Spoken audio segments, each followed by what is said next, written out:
Merci, Madame la Présidente.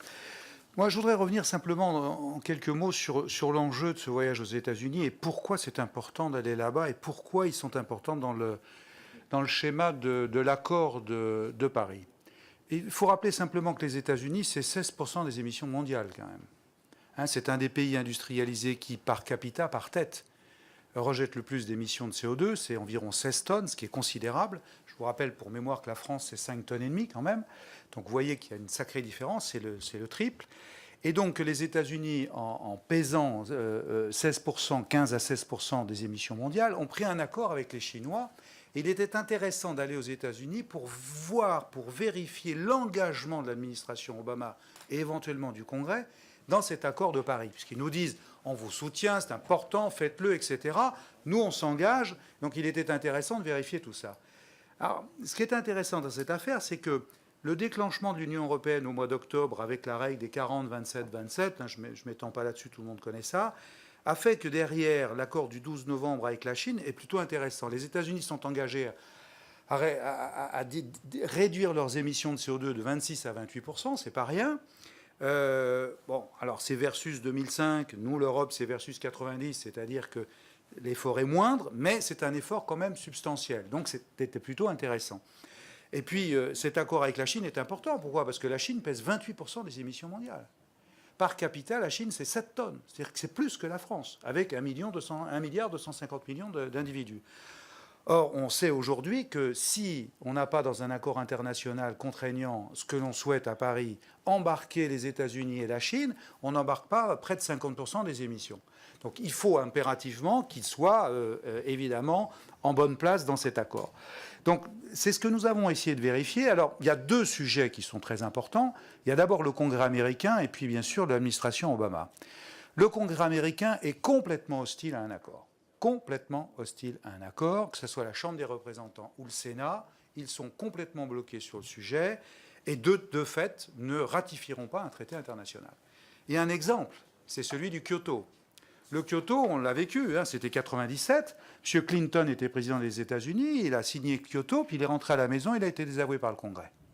Et donc Obama ne veut plus évidemment revisiter ce film, qui était un film qui était un mauvais film.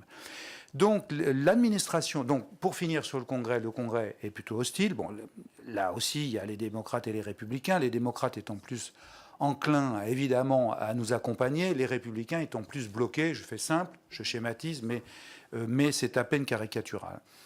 Ce qui est intéressant, c'est de regarder en face comment l'administration Obama va quand même être partie prenante d'un accord juridiquement contraignant. Parce que c'est ça l'objectif. Alors, l'administration Obama est en train de réfléchir à comment pouvoir, je n'aime pas trop le terme, mais contourner le Congrès, c'est-à-dire trouver des arguments juridiques et des pistes juridiques pour se passer de l'aval du Congrès. C'est très intéressant. Il y a 3 exemples. Je vous rappelle que les traités internationaux, il faut qu'ils soient ratifiés aux États-Unis par les 2 tiers du Congrès, c'est-à-dire 67 voix, c'est impossible, il faut oublier. Ensuite, il y a les accords parlementaires exécutifs, ce qu'ils appellent Congressional Executive Agreement. Là, il faut l'accord des 2 chambres, mais à une majorité simple. Il faut oublier également. Enfin, il y a des accords exécutifs simples qui permettent au président d'engager les États-Unis et de ratifier des accords internationaux. Mais là, il y a une discussion juridique parce que c'est sur la base souvent des affaires étrangères, du chef des armées, bref. Ça ne concerne pas complètement les questions environnementales. Alors il y a une autre piste encore, il y en a plusieurs, je ne vais pas toutes vous les citer, il y en a une autre qui permettrait sur un accord exécutif simple de s'appuyer sur une loi existante aux États-Unis. Or, il y a une loi existante aux États-Unis qui est de 1963, qui est le Clean Air Act, et qui permettrait juridiquement de faire en sorte que le président, sans l'aval du Congrès, puisse ratifier un traité international juridiquement contraignant. Donc c'est une piste assez intéressante. Il y en a 2 autres. Bon, je ne vais pas alourdir la discussion, mais vous voyez qu'en ce moment, l'administration Obama est quand même assez pushy. Elle veut participer à un accord international. Elle veut peser de tout son poids dans cet accord. C'est pour ça aussi qu'ils ont été négociés avec les Chinois. Avec les Indiens, c'est un tout petit peu plus compliqué. Ils sont un peu plus bloqués, on les comprend. Les Indiens nous disent quoi? Ils nous disent, attendez, on est 1,1 milliard d'habitants. On en a la moitié qui n'ont pas d'électricité. Vous nous expliquez qu'il faut qu'on diminue nos émissions de CO2.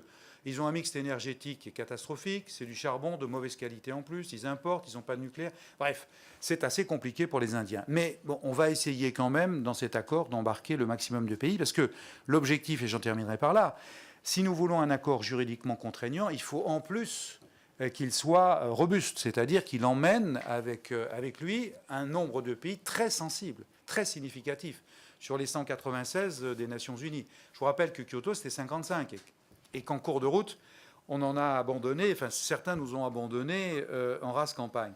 Donc l'idée, c'est un accord juridiquement contraignant, avec bien sûr des contrôles, mais aussi évidemment avec, et c'est l'évidence, je dirais, une substance et un emport de pays qui soit significatif.